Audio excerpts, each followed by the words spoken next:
All right, welcome to Talk It Tickers. Today, we're jumping right into the Q1 2026 earnings for Insteel Industries, ticker IIIN. The company dropped their numbers before the market opened, so investors had a full session to chew on them. So, what was the verdict? Let's get to it. And boom, that was the market's immediate reaction, down more than 4% on the day. So even though on the surface the report looked pretty decent, investors clearly did not like something they saw or heard. Yeah, and that's the big puzzle we're going to solve today, right? You've got an earnings per share beat, you've got impressive 23% year-over-year growth. So what on earth spooked the market so bad and sent the stock tumbling? Let's dig in. Okay, first things first, let's look at the results versus what Wall Street was expecting. And honestly, this was a classic mixed bag, which means you've got to look under the hood to really get what's going on. So check this out, because this is where the conflict really starts. On one hand, you've got a beat on EPS, 39 cents versus the 38 cents everyone was looking for. Great. You've got that awesome 23% revenue growth year over year, and gross margins expanded by 400 basis points. Super strong. But, and it's a big but, that top-line revenue number, almost $160 million, actually missed expectations. And that's where the story starts to get interesting. All right, so with a report like that, good on the bottom, a little weak on the top, management got on the call and really tried to sell the bull case. They wanted to focus on the operational wins and all the positive demand signals they're seeing. And you can really hear that optimism in this quote from the CEO, H.W. Waltz. He's basically saying, hey, look, we're encouraged. Our markets feel good, and we believe 2026 is going to be a strong year. That's the official party line. And this is the foundation of that bull case.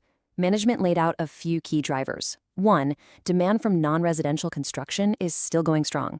2, this huge data center boom is providing what they called a timely bridge, basically filling in gaps from weaker areas. You've also got the government infrastructure money still flowing.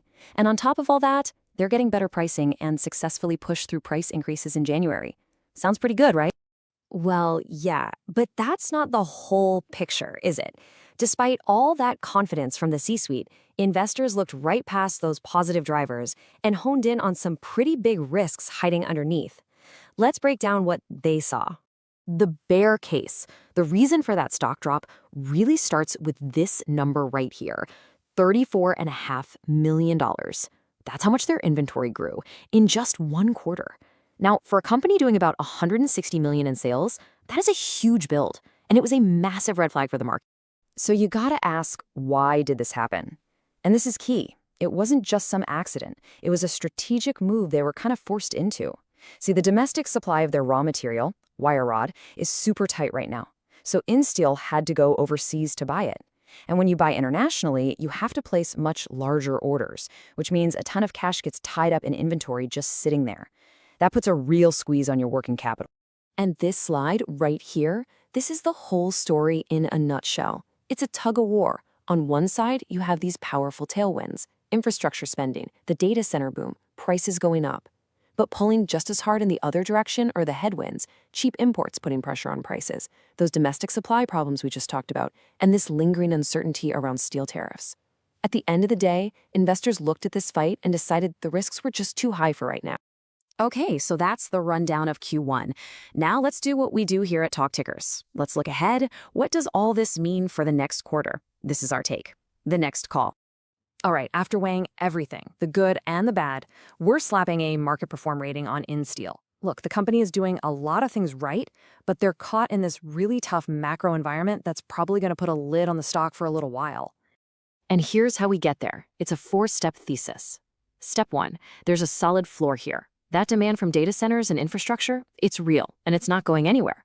Step 2, but there's also a pretty firm ceiling. That inventory overhang and pressure from imports are going to cap margins. Step 3, so what does that mean for Q2? We're predicting you'll see stronger sales just because of seasonality, but we'll be watching those margins like a hawk as they sell through that expensive inventory. And all of that leads to step 4, the price action. We think the stock is just going to trade sideways, stuck in a range, until the market gets some good news on domestic supply and sees that inventory number start to shrink. So what's the play on a stock that's kind of stuck in the middle? Well, here's our wild, but maybe not so wild trade idea. A pairs trade. You go long Insteel, ticker ININ, and at the same time, you short a basket of domestic steel producers. Think something like the SLX ETF.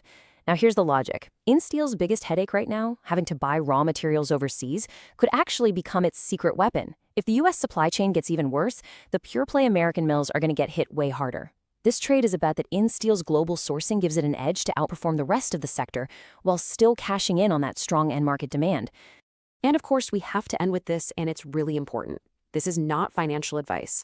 We're just breaking down the call for informational purposes. You absolutely have to do your own homework before making any investment decisions.